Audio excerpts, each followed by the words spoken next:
Hello, my brother. How's it going, man? Sorry about being late here. Hey, no problem.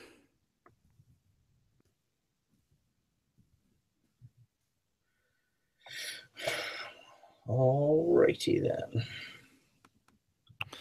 Ready to go? Yep. Alrighty.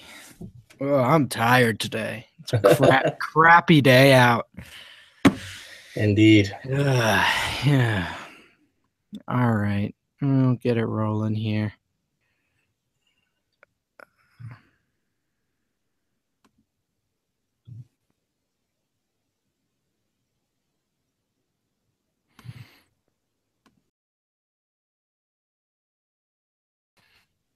How's it going, everyone? We are here for the Week 7 Slate Breakdown. Always with me on the Slate Breakdowns is Eric Mack. How's it going, Eric? I'm doing all right. I had a bad week 6, so it's time to make up for some of my mistakes and misplays. Yeah, it was not I had an okay, early only slate, but the afternoon of just disaster. What killed me and a lot of fantasy players is the Pittsburgh Steelers having Big Ben go down.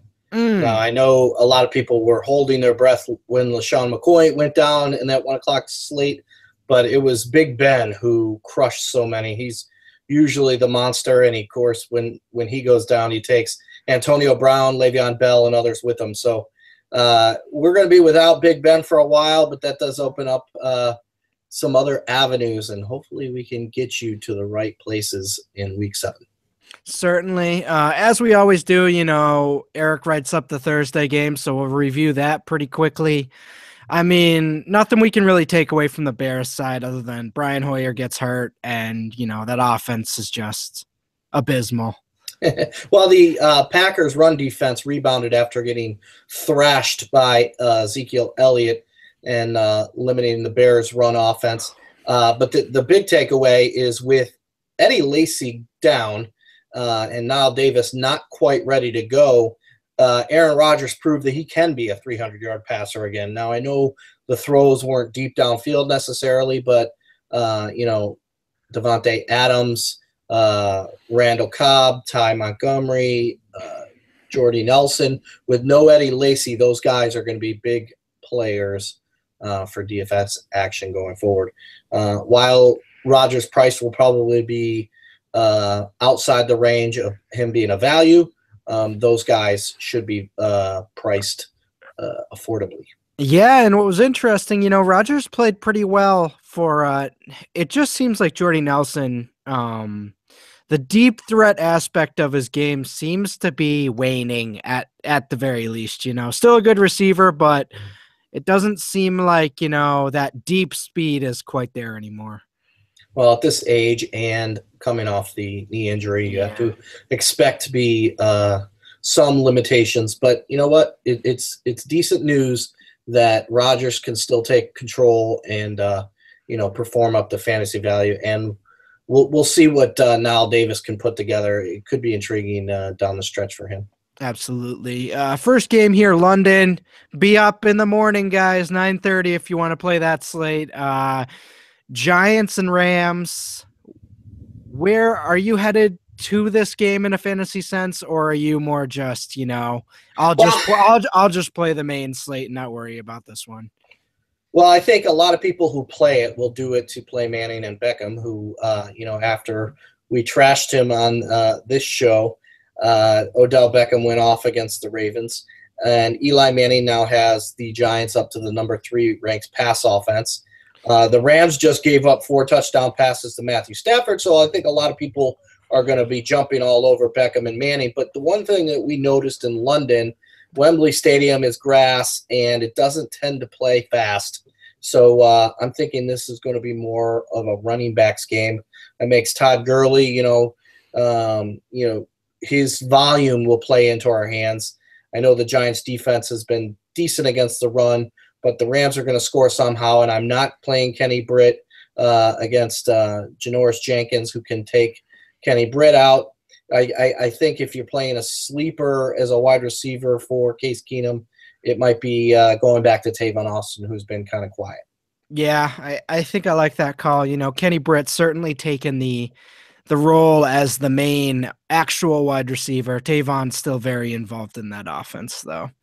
Getting into the 1 p.m. games, a game I'm really excited about, kind of, though I think I'm going to be, just jabbing myself with these Chiefs players again. Last week didn't turn out well. Chiefs and Saints. Are you buying this game, selling this game? Obviously, the home road splits are somewhat of a question. What are you looking at here?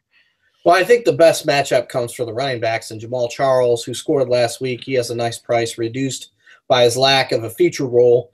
So you can get Charles and Ware both at decent values. The Saints have given up the most fantasy points to running backs to date by a wide margin. In 5 games, they've given up a league-high 11 touchdowns combined, 10 of which are the rushing variety. So Charles and Ware are both intriguing. And to make matters even better, the Saints have the second worst pass defense in football. So I know Alex Smith didn't come through for us last week. Jeremy Maclin didn't come through. But Maclin, Kelsey, those 2 plays against that Saints secondary. And while Drew Brees is not great on the road, and this is a tough place to play in Arrowhead, I think he will do enough to keep this game interesting in the second half and force the Chiefs to score points. So I do like the Chiefs side a lot more even than I liked them last week against the Raiders, which disappointed me. Agreed. If you liked them last week, I think you kind of have to like them again. This passing game for the Chiefs. It's just, you looked at how that game played out last week, and, that's what you get when you play Alex Smith sometimes. They're just gonna run the ball, and that's what they want to do, and they don't hide that, especially in the red zone. So I think Macklin's a great play. I think Kelsey's an intriguing play.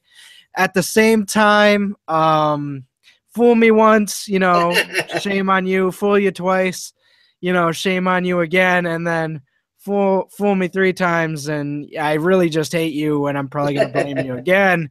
But, I don't know. If you want to take a risk, it's certainly a good process. But at the same time, tough to trust. What are you looking at with Drew Brees and Brandon Cooks? Are you liking that matchup? I think Brees and Cooks, you obviously fade when they're on the road and you play them when they're at home. Their numbers are outstanding at home and mitigated on the road. So I'm going with the values that the Saints present us, and that's Michael Thomas and Kobe Fleener. Fleener's been scorching hot, and Mark Ingram is facing a bottom 10 run defense. So those 3 plays, Mark Ingram, Michael Thomas, Kobe Fleener, are what I'm going with in fading the Brees Cooks stack that will be so popular. I like that. Yeah, for sure. So this one is interesting. Colts sort of have been controlling this division for a long time now. And last week, you're starting to see some cracks in the, the ship here. Losing to the Texans, facing this Titans team this week, that's actually not horrible. I have to say, they're not bad, I like DeMarco Murray this week. Are you in on this game as a high-scoring game, or maybe the Titans just run out the clock here, or I don't know? Well, I think obviously you got to assume that DeMarco Murray is going to be a high-volume play against the league's 8th worst run defense and the 3rd worst against fantasy running backs. He gets a lot of volume. I think even rookie Derrick Henry at his price might be intriguing for 10 touches and a touchdown. But the Andrew Luck's Colts went to the Texans and nearly won that game, and they probably should have. And unless you believe that the Titans are true contenders, you have to assume the Colts are going to take this one despite being the road dog. While I like the Titans, I'm not wholly convinced that they're going to go up and be one of the leaders in the division midway through here. So I'm going to go Luck, maybe not as a play, but I do consider some of his weapons. T.Y. Hilton will get a lot of volume, even though Tennessee is very good against the pass. Frank Gore is going to get volume. I know a lot of people are going to be all over Marcus Mariota with his back-to-back 3 touchdown games, but the Colts now have Vontae Davis back in their secondary, and they've managed to be number 7 in fantasy against wide receivers. So I'm not loving Marcus Mariota. If I go with anything, it's Murray. And then it is a little bit of a sleeper here. And I was a little bullish early in the year on Kendall Wright and then kind of lost track of him because he's had some bad numbers. But he's proven healthier now. And coming off that 8-133-1 performance, his price hasn't risen. So he's a bargain and a volume guy down the field for Mariota. So if I play anything, it's DeMarco Murray and Kendall Wright. Yeah, Murray is the guy I'm looking directly at, coming off kind of a down week. But this matchup just sets up so well. As you mentioned, Vontae Davis is back. So, Murray's the guy in that offense. I think that's going to work out. Mariota, not a bad play, but like you mentioned, I think his ceiling is a little inflated compared to what we should be realistically, projecting right now. We finally get the Vikings back on the slate. I've enjoyed using their defense so far this year, and I will be using them again. Any hope for this Eagles offense? Well, the thing about using the Vikings defense is both the Vikings and Eagles offenses are very safe with the football. They don't turn it over. These are the two lowest teams in terms of available turnovers for opposing fantasy defenses. So you might consider fading the defenses in the matchup. Is there anything to like in the Eagles offense? No, absolutely not. I mean, the Vikings are tough. The Eagles are mediocre offensively. I guess you could have liked Zach Ertz or maybe Jordan Matthews, but I'm looking away here. The Vikes are number 2 against fantasy receivers, and they haven't even given up a touchdown or 65 yards to a tight end all season. So fading all of the pass, fading the run, fading everything in this game, even the defenses, because of the consistency of the offenses and not turning the ball over. Definitely. And I mean, really the only guy I'm looking at on the Viking side is Jerick McKinnon, just because he's so cheap on DraftKings. Is that someone you're interested in? Or, he kind of got shut down last week, but I think I'm willing to give him another week, Well, the thing about McKinnon and Asiata is the Eagles did give up 135 and a touchdown to Matt Jones. Asiata will get the goal line work, and you have to assume the Vikings are going to score touchdowns. So Asiata's a play. I think in FanDuel, Asiata is far cheaper than McKinnon. So there's value there on Asiata in FanDuel games. And then, if you want to go McKinnon in DraftKings, maybe he does more of the pass receiving work out of the backfield. This is a Sam Bradford bowl. Yeah, right. And then, maybe you just throw like a few Rams players in there and you'll have the full, the full Sam Bradford buffet. I will say, though, the Eagles at home last time out, they dominated Big Ben. So this could be bad news for Bradford. Agreed.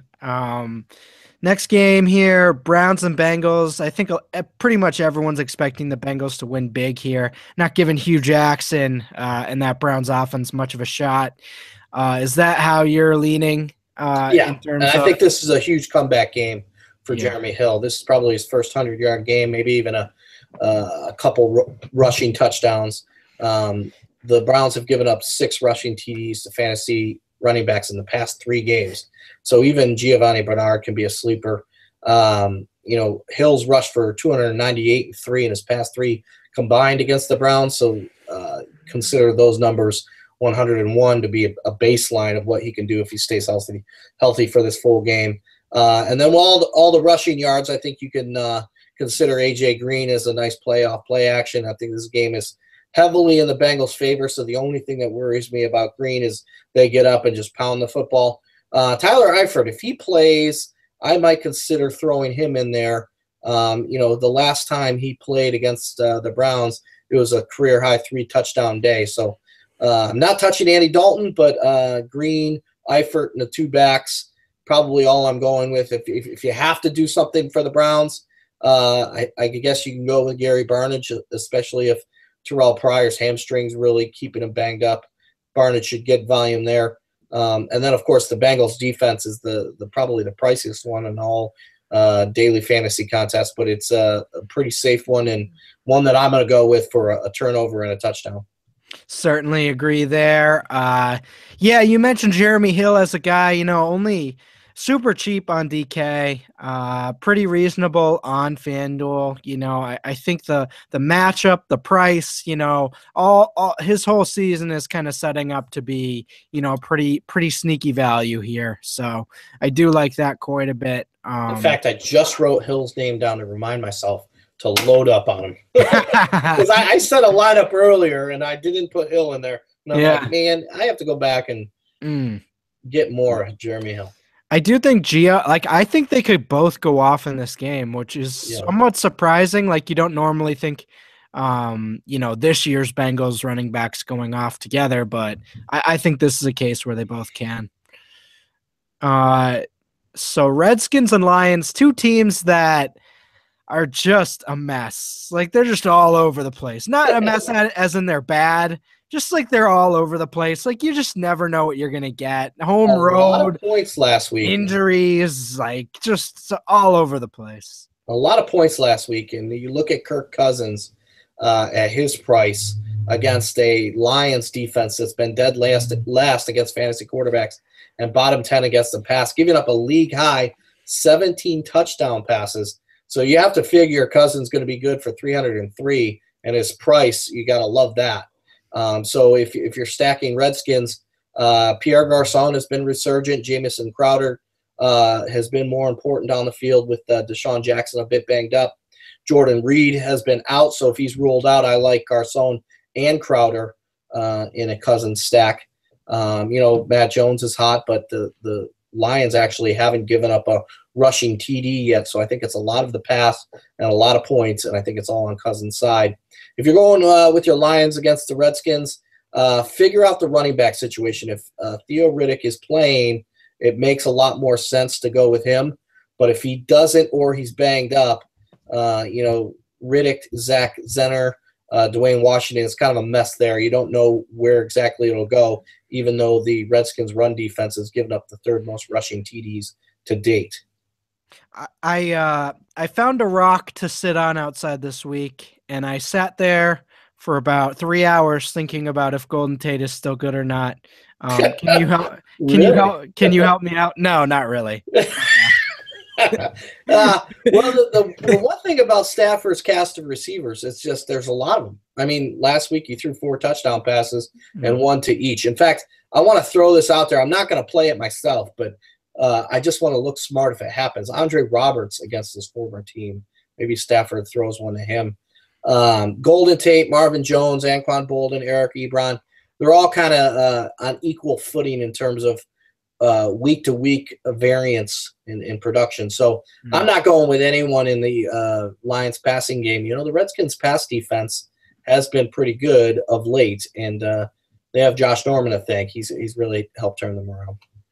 Yeah, I certainly agree there. And, you mentioned the Deshaun Jackson sort of banged up. That's really unfortunate because this is a classic Deshaun Jackson, like, big game matchup, where he gets like only 4 catches, but he has like 150 yards or something weird. Like it's such a Deshaun Jackson game. But yeah, if he's limited, Andre Roberts, Jamison Crowder, Garçon, I mean, heck, Vernon Davis, I guess, kind of. But anyhow, that game should be interesting. Next one here, Raiders and Jags, two teams that are pretty intriguing from a matchup sense. What are you looking at here? Well, I think the play that I'm going to drop is Blake Bortles. It's a little bit difficult to understand whether it's going to be Allen Robinson, Julius Thomas, the emerging Marquise Lee, or maybe even Allen Hurns. But you get all of them when you go with Bortles, and you're going against the worst pass defense in football and the Raiders. So there's intriguing options on both sides of the ball. 2 quarterbacks that can sling it in a matchup that probably could get loose. So I know it hasn't happened yet for the Jags, but they're back home facing that worst pass defense, so maybe it's here. At the running back position for the Jags, TJ Yeldon is starting, but I think Chris Ivory out-touched him and got the goal line carries. And the Raiders are the 3rd worst run defense in football, so maybe Ivory is a cheap play there for you. On the Raiders run game side, Latavius Murray's return is intriguing because his price is really low. Even though the Jags are improved defensively and ranking in the top 10 against fantasy running backs, the price just might be too much value on Murray, and he'll be impactful in the short passing game. I'm fading Amari Cooper. He's had a little hot streak, and really what I want to look at in this game is who's going to match up on the other side opposite of Jalen Ramsey and match up with Amukamura. I guess that would be Michael Crabtree. So if I'm playing anybody in the Raiders pass game, it'll be Crabtree, Murray on Price, and then I think a lot of options on your Jag side in the pass game. Yeah, that's a tough matchup for Cooper. I know he's just a rookie, but you kind of look at what Ramsey's been doing there, and he's definitely been making some noise in a good way.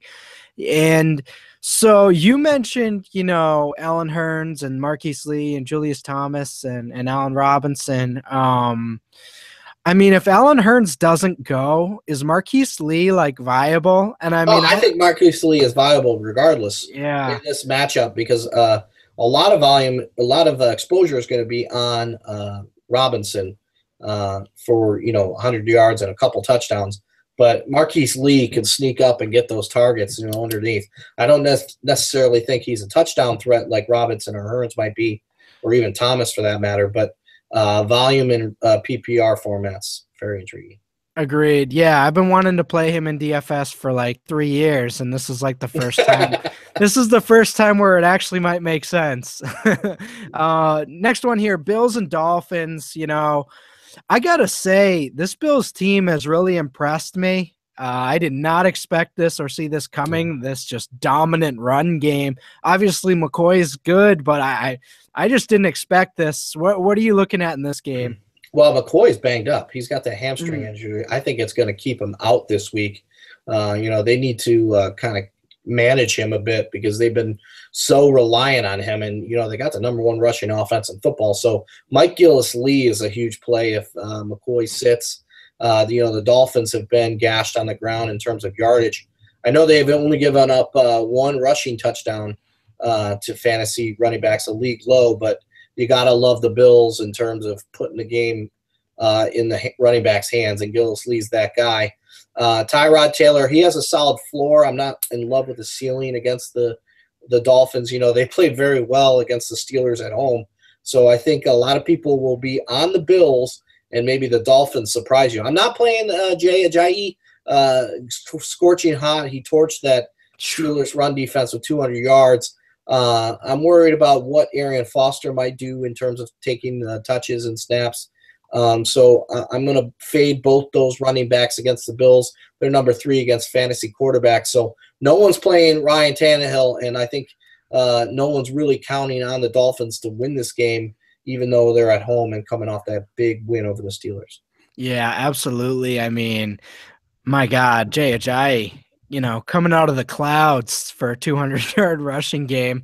But yeah, as you mentioned, if McCoy is out, Gillis-Lee certainly viable. He's min-priced on DraftKings, so I think you can certainly fire away with him, potentially, even in cash games if McCoy is indeed out. As far as the rest of that, I mean, Robert Woods might not play. Like, it's ugly there. Is Charles Clay like even kind of anything? Maybe. I thought so, but he's been disappointing to me. So I'm fading a lot of the pass game stuff. It's going to be a heavy run game for the Bills with or without McCoy. Makes sense. Ravens and Jets. We got Fitzpatrick's gone. He only needed, that game against the Cardinals to end his 2016 season, at least for the next few weeks. We get Geno Smith against the Ravens. At least until Geno Smith proves to be Geno Smith. Yeah, exactly. And who knows if they're going to trust those other. I mean, they're carrying 4 quarterbacks. We'll see, We'll see. When you have 4 quarterbacks, they say you actually have none. Yeah, that is a very true statement. So, what are we looking at in this game? The Jets' run game was once promising, now kind of looking a little barren there. Yeah. The Jets in general, offensively, coming off that awful game Monday night against the Cardinals, and now they get the Ravens, who are the number 1 rush defense in football, in Geno Smith's first start without Eric Decker. I don't like any of it. If I'm going with something to give here with the run games against good run defenses, I'm going to go with Terrence West, because since taking over as a starter, he's posted 113 yards, 95, and 87 with 2 touchdowns last week. So those numbers belie his price, and his volume and game flow will both be there for him. The Ravens are stubborn with the run, and Terrence West is still undervalued on FanDuel at least. The Jets have the 5th worst pass defense in football. They're 2nd worst against fantasy receivers, but I can't find anything to trust in that Flacco downfield passing game. If there's anything, I go with Dennis Pitta for volume and price and red zone opportunity. On the Jets side, I'm not going to advise Forte or Bilal Powell against the number 1 run defense. I'm not going to advise Geno Smith, no matter how cheap he is. And Brandon Marshall, he does get a high percentage of targets when Geno Smith is their quarterback. And the Ravens have been 3rd worst against fantasy receivers, so there might be a play in there for Marshall. But I think the actual value there, and I'm going to struggle pronouncing this first name, Sharon Peak. He got 10 targets and a lot of throws underneath in place of Eric Decker, and he's still min-priced on FanDuel. Monday night's performance didn't impact his Week 7 price. So PPR formats, Peak is intriguing. They are definitely looking for one of those guys to emerge. It's between him and Robbie Anderson right now. They really just grab these guys off the scrap heap. But if they're going to give them targets and snaps, then, we certainly have to, give them a look, especially, as you mentioned, as a min-priced option there. Other than that, though, yeah, I don't think we can trust Forte or Powell right now. Marshall really the only guy in this game I'm actually semi-excited about. I want to play, receivers against this Jets secondary, but other than Mike Wallace, I don't even know that I want to entertain anything else. So, yeah, the Ravens just don't have a volume type passing game at this point. No, they don't. Buccaneers, 49ers. I think we're all pointing our sails towards rostering Mike Evans at some point this week. But, is there anything else in this game that kind of piques your interest? Well, Doug Martin is doing us the favor of staying out of the way. So we get the cheap-priced Jacquizz Rodgers as a huge DFS play against the league's worst run defense. The 49ers have given up the most rushing attempts and yards and the 2nd most points to fantasy running backs. So Rodgers will be busy on the ground and as a pass receiver. He racked up 101 yards before the bye with 5 receptions. And Jameis Winston can't just throw to Mike Evans all the time. So Rodgers is an intriguing play. It's funny. We thought that Jameis Winston was going to have all these 6'5" receiving targets. Austin Seferian-Jenkins had the issues off the field.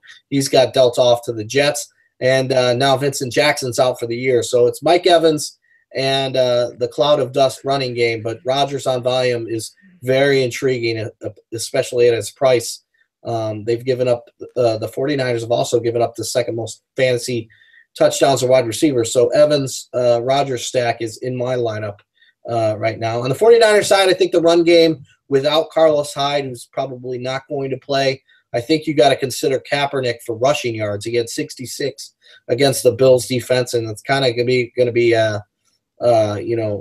smoke and mirrors type offense for the 49ers with Kaepernick in there. He did make Torrey Smith very productive as a home run threat last week, and he chopped Jeremy Curley's PPR production. So I think if you're playing anything for the 49ers, it's Kaepernick, Torrey Smith kind of in prayer. And then with the Bucks, I'm going heavy on Rodgers and heavy on Evans. Again, yeah. You're just throwing Torrey Smith into your lineup. You're not questioning it. You're not thinking about it. You're just saying, okay, I'm playing this Kaepernick Torrey Smith stack, and I'm walking away. This is going to happen. That's definitely something, I identified earlier in the week as, all right, I might make one lineup, and Kaepernick's super cheap across all the sites. So have to give it a look. Jacquizz Rodgers is a guy, beginning of the week, I had a conversation with one of the other co-hosts here at DFC, Jason Gilball, and we were talking, off air about, I was just like, Jacquizz Rodgers is bad. He's bad. And I'm like, I'm not playing him. Stop talking about him. And, I kept, going around in a circle. And as the week's gone on, I'm just, he's not a bad play. He's not. It's volume. They're going to be a run-heavy team and a run-heavy matchup, a run-favorable matchup. the volume is just going to be there, and it won't even just be the running game. It'll be the pass receptions too. And they're going to score against 49ers, and it's probably going to be Evans and Rodgers. Yep. And as you mentioned, the 49ers just so bad. They're just so bad without Navarro Bowman that you have to do it. Have to do it. Next one here, Chargers Falcons. Probably going to be one of the most entertaining games of the week. Falcons just have a plethora of amazing weapons in that offense. And Matt Ryan, he's pressing all the right buttons right now. I kind of expect that to continue. Is that kind of what you're looking at here? Well, the thing is, the Falcons give us some value in DFS because after going to Denver and Seattle, their prices aren't necessarily up to what their elite production is, other than Julio Jones. So Matt Ryan's, Julio Jones, Devonta Freeman, Tevin Coleman, they're all in play here against the Chargers team that's given up the sixth most points to fantasy running backs. Coleman in particular gets the benefit of a team that's given up the league high 54 receptions to running backs, and Coleman's really cheap on FanDuel. Matt Ryan, Julio Jones are weekly stacked in play, but when you're facing a secondary like the Chargers, who's without Jason Verrett for the season and they're bottom 10 against the pass, you have to expect a lot of production there, especially if you have faith in Phillip Rivers throwing against a Charger or a Falcons secondaries that's third worst against fantasy quarterbacks, sixth worst against the pass, and ninth worst against fantasy running backs. So there's a lot of points on the board all around. This is going to be one of the most popular games that people want to get a piece of. Definitely. Absolutely. Both sides of the ball here certainly have some interesting options. Hunter Henry. Love him. Yeah, and you're priced as a part timer, and producing with the elite tight ends. In fact, you look at Jordan Reed out, he might be in. Rob Gronkowski, facing the Steelers, and we'll talk about that game. But I think Hunter Henry might be the number one tight end play on the board. Yeah, and at 3,600 on DK, pretty reasonably priced on FanDuel.